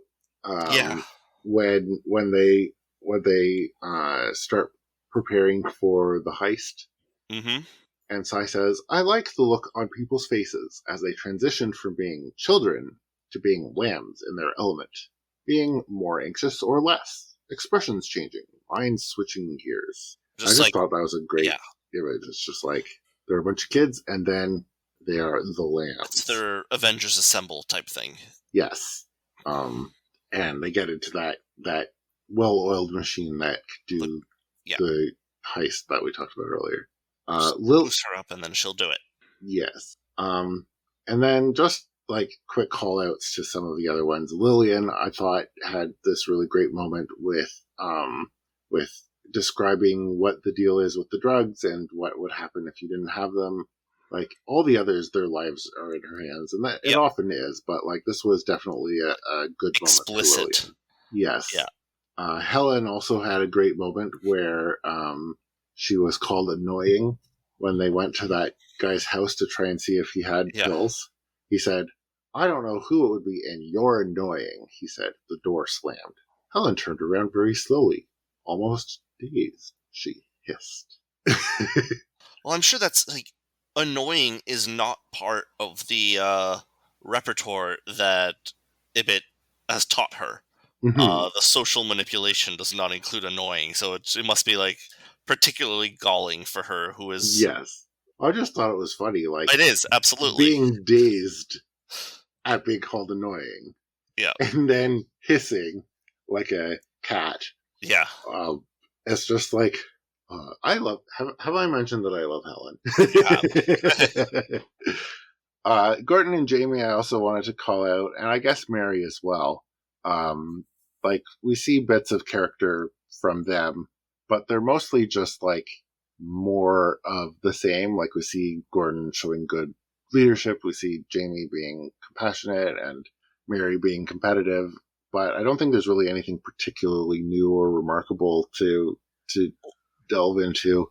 In that same vein, I did also want to note that Jamie is yet again calling Sai out on his bullshit. As in, when Okay. Jamie, when they, which is a trait he has exhibited before, a characteristic that has come up. But I'm just saying, when Sai, Jamie catches up to Sai to be like, "Hey, I know, and you know that I know that those And were I not know the that you know only that I know." reasons." Yeah, those were not the only reasons that you came back to us, being with the lambs, that you missed us. Yes. Yeah, and it is, again, nothing particularly new, but I thought it was worth calling out that of all of them, it feels like Jamie is the one most willing to call Sai out on his bullshit in a real way, Mm-hmm. as opposed to, like, the sort of slightly meaner, more mean-spirited or teasing ways that the others do. Sure. And I think that's mostly just indicative of how Jamie and Sai are closer, have Yeah. a closer friendship. Agreed. And so Jamie is in that position where he has that relationship with Sai that he can Yeah. make those Be real. calls. Yeah. For sure. Mhm. There's not that many other people. There's Warren, or the headsman. I like the back and forth. Yeah. Where Sai is like, "Headsman." Gordon said, "You lack taste," I told him. I think I'm with Gordon on this one. Like, the headsman doesn't... Like, to me, the headsman is like the headmaster of the school, the head... I thought a headsman was like the person the executioner who cuts off your head. Oh, you're right, too. But that still doesn't feel right for Warren so far. He's just a guy. He's just a head on a body. That's not enough for it to be a good pun. Sure. Especially, like, Warren is only one of the gang. Yeah. Yeah. Like, now he needs to come up with matching thematic names for Wendy and Dolores and Genevieve. Mm-hmm. I appreciate that you included Dolores. Of course I included Dolores. Okay, so let's match them up. So Genevieve is Nega Sylvester. Yeah. Dolores is clearly Nega Helen. No question, they're both octopuses, yeah. Mm-hmm. Octopi. Mm-hmm. What about the other two? I mean, I think Genevieve is also Lillian. Warren is... Yeah, that's true. Warren is Gordon. I mean, I don't really think they... I suppose Wendy would have to be Mary. But that doesn't feel right. No, it doesn't. Except for Wendy the fact... could be Lillian. No, would because Wendy be... No, it just doesn't... It doesn't track. I don't think this analogy or this... Don't think it works. Darn. Thought I was onto something. All right. So I think that is as much as I had to say about characters, about the story. Well. So now it is time to get into our discussion question. And we've been kind of lazy about the discussion questions, to be honest. We've had the same discussion question for 2 episodes, and we mostly went as a variant of a previous one. Although I think this one was suggested by... I feel really bad for not remembering. I feel like this was a suggestion from one of our regular listeners. The question was, let's assume that the already named Lambs got to rename their projects to align with how they'd like to develop, rather than how they're being developed. What would each pick? Yep, so Hobo Demon says, Jamie, I am Project Glob Glog Globa Glob. I love books, and these bowels are a true treasure trove. I feel like that's a reference to something. It must be. I don't know it, but it must be. I'm going to I'm looking it up. Yep, it is. Supporting characters in the critically panned 2012 Christian allegorical animated film Straczynski and the Mysterious House. I've never heard of that. Me neither. He was once a handsome, slender elf who was created by the great Elohim. However, as a result of the Rat King's temptations, the Glob Glob Glob becomes enamored by his evil books. Fearing retribution from the Scarlet Queen, the Glob Glob Glob Glob hid himself in the titular house. Naturally. Definitely Jamie. Man, the animation in this looks rough. Well, if it's Christian animation, then that is not surprising. Tracks. Yeah. Okay. You want to move on? Yeah, I'm just looking to see. You're watching this later, aren't you? Pardon? You're watching this later, aren't you? No. Alright, so while you're looking for that, Sweet Manzana says Project Siren or Mermaid might work for an older Helen, as she would be a seductress that attracts people and suffocates them, and also might be part squid or something. 40i2 says Helen's choice of Aphrodite seems canonical and genuine, so let's go with that and keep to the Greek theme. For Gordon, there are a lot of gods and heroes, but I have a feeling he wouldn't actually mind Griffin and the current direction of his project. He'd prefer if his doctors did a better job at it, like not having an expiration date. For Jamie, we need something more dignified than Caterpillar. Maybe something emphasizing wisdom in his art, not just information gathering. There was, of course, Athena and Mnemosyne, goddess of memory and mother of muses, but I can't think of a Greek god related to wisdom, so maybe Chiron, the wise centaur and teacher of many heroes. I like that one. And for Sylvester, I think we need a trickster, so probably Hermes as god of thieves and lies is the closest. I don't think Sai would be satisfied with just one god. Would pick a new one every day, especially one who has nothing to do just to annoy others. Yeah. I think that's very apt. Today I am Project Hecate. Today I am Project Demeter. Today I am Project Ra. Nope, that doesn't fit the theme. But, Sylvester would be like, Exactly. Today I'm not filling the theme. Exactly. Yeah. So, those were all great answers. I like them. Thank you for your answers. Very much appreciated. We have a new discussion question. Would you like to ask it? I will ask it. What would be your reason for returning to the academy after running away? Dum bum bum. All right. Do you have any? What are you reading right now? Any book recommendations? Any show recommendations? Anything at all? I've been reading a whole bunch of things. I was listening to the Bright Sessions. I don't remember if I've talked about the Bright Sessions here. You have. So you enjoyed it?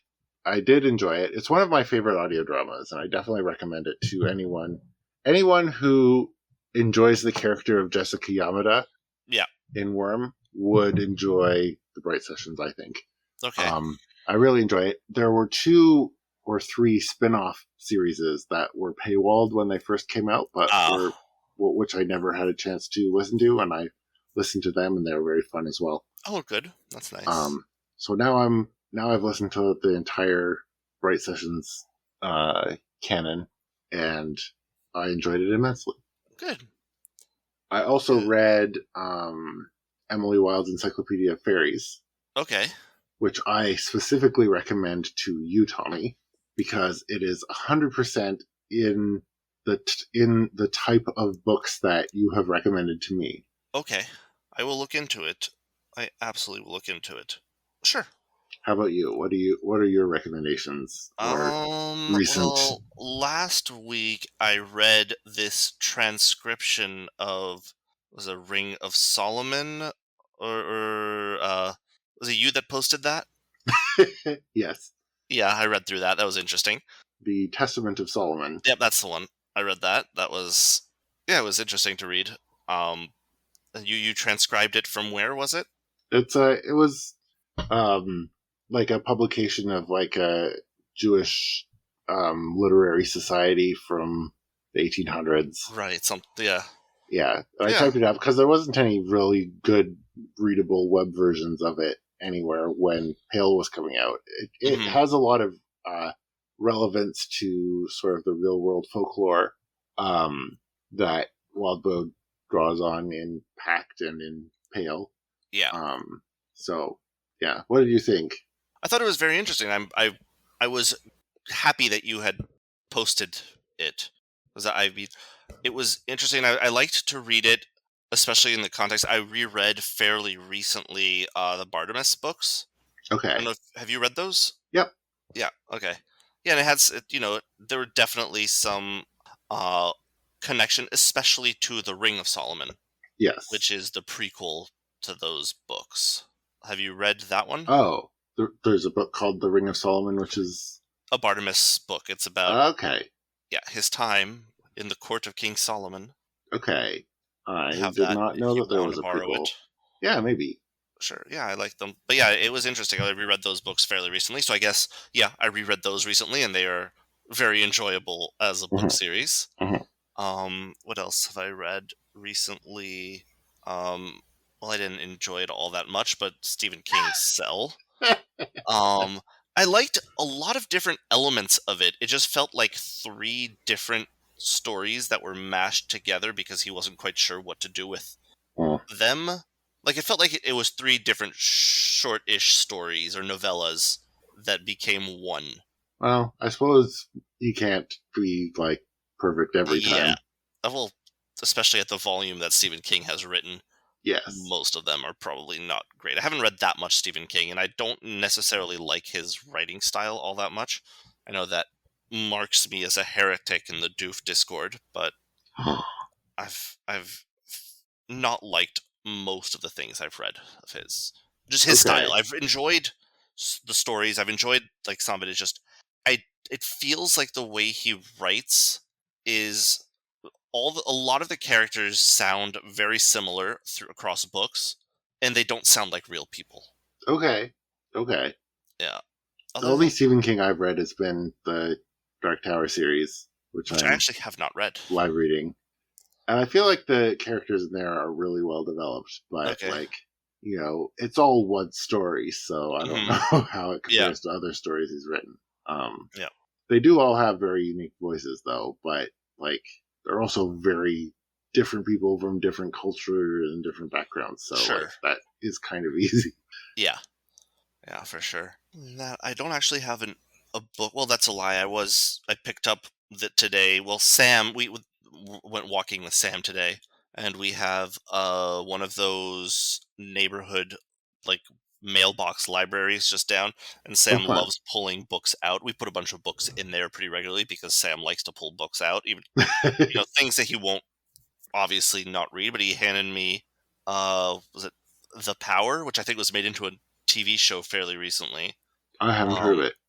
I don't know if it was meant to be good, but someone liked the book enough to make a TV show out of it. Okay. So something. The premise is that women develop the ability to like shoot electricity from their bodies at some like fairly recently in history. I've not read Okay. much of it so far. The first the prologue. So That's I'm such a reading that. random premise. Yeah, but like, the point is to flip gender roles and like the power structures Okay. Yeah, in yeah, gender. yeah. Yeah, Okay. That makes sense. yeah. So I haven't read more than the prologue, but yeah, we'll see how that goes. If anybody has read it, but Yeah. Sam You'll pulled have it to out and it you'll have looked to let us know what you interesting-ish. think So, when you're finished it. well, it's Sam's recommendation. So Yes. Well, we all know that he has great taste in books. clearly, um, speaking of which, he has his favorite book recently has been. Let me pull it up. It is, and this is anybody who has kids out there. This is definitely worth it, just based on the art of. Come on, come back. I didn't lose you. It's this. I'm showing you Peter Spear's Circus, and Okay. it's this really just cool book about like. I'm just gonna flip through just so you can see the depth of detail. Just like this circus and like the internet, like the set up within it, and then just the different acts, and just like the depth of art and like complexity of the art in this is just really cool. Oh, that's really cool. Like, Yeah.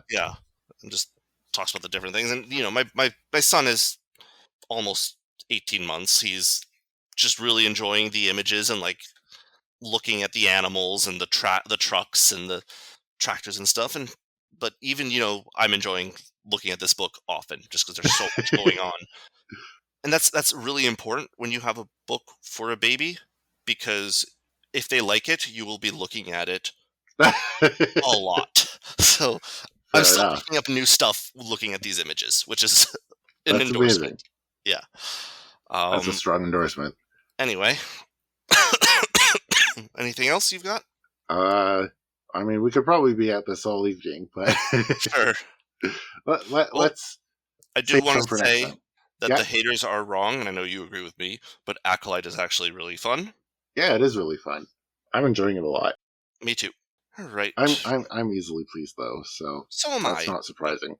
I like liking things. Yeah. So anyway, everybody, sorry about that. But thank you all for listening. I hope you continue along with us into Twig as we go away from Radom here. You can read along with us at twigserial.wordpress.com. And if you do, or even if you don't, please do go to Wildbow's Patreon. It's at www.patreon.com/wildbow and support him. It's how he can produce all of these different great stories and settings. And also, please leave your answers to our discussion in our Reddit thread or on Discord. We love talking. Yeah, or on YouTube, or wherever you feel like posting it. You can reach us at totwigpodcast@gmail.com. totwigpodcast on the platform formerly known as Twitter. I heard somebody recently refer to it as Twitter, the platform formerly known as X, which I thought was hilarious. That's cute.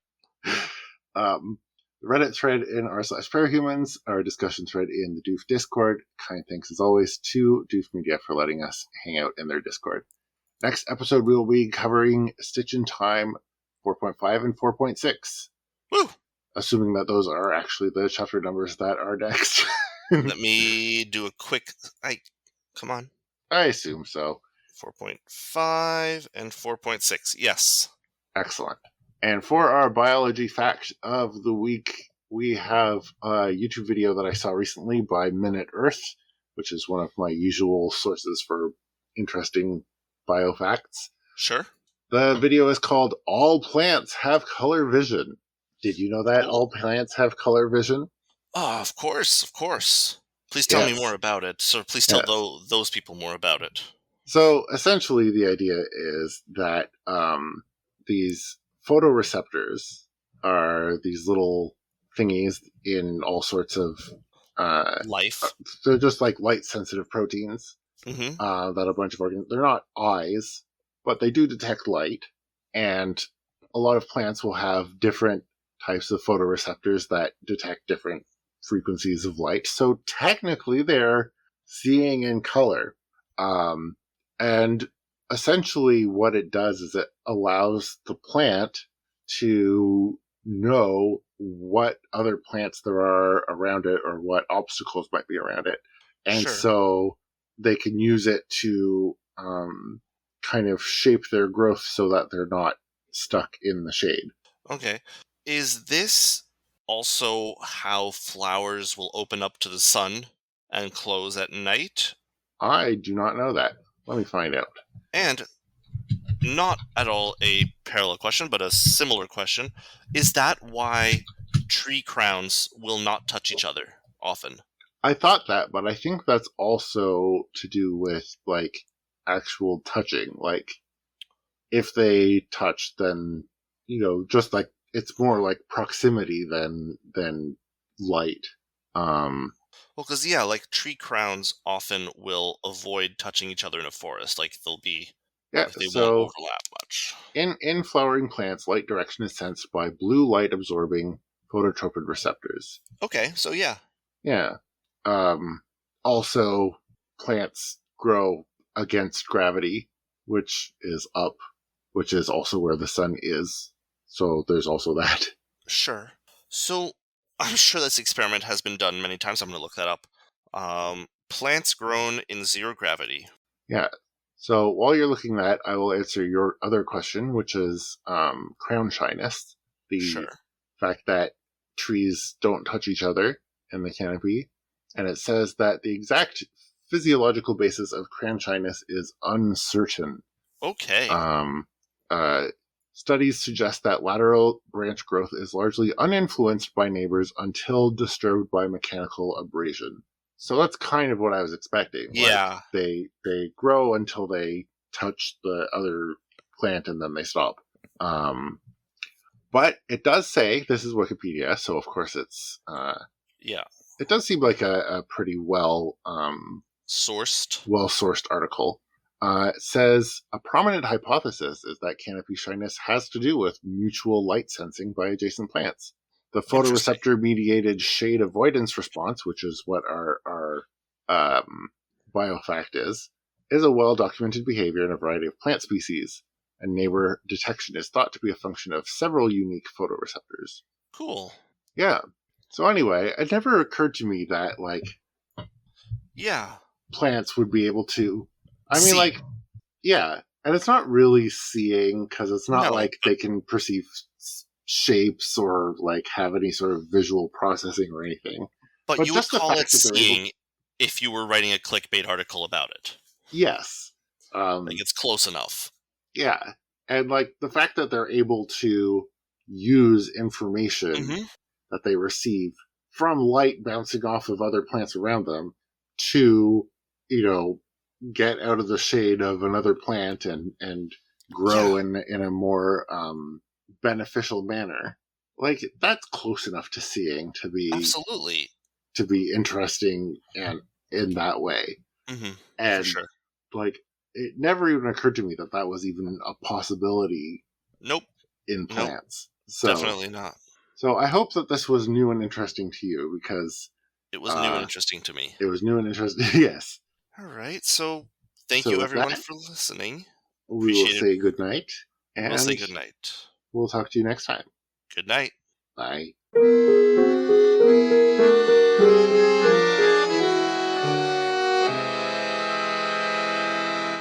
Well, that was a long one. That was so much longer than I was expecting it to be. Yes. Well, I guess we talked so much about the Genevieve and Cy conversation. Yes. Well, there was a lot to talk about, and I feel like we went on a few random tangents as well. Definitely. So yeah. So we'll probably be our first non-guested episode that goes over the 2-hour limit. So Yeah. Fun. I think it was worth it. Oh, definitely. I enjoyed it. I enjoy every time. It's fun to do. Yeah.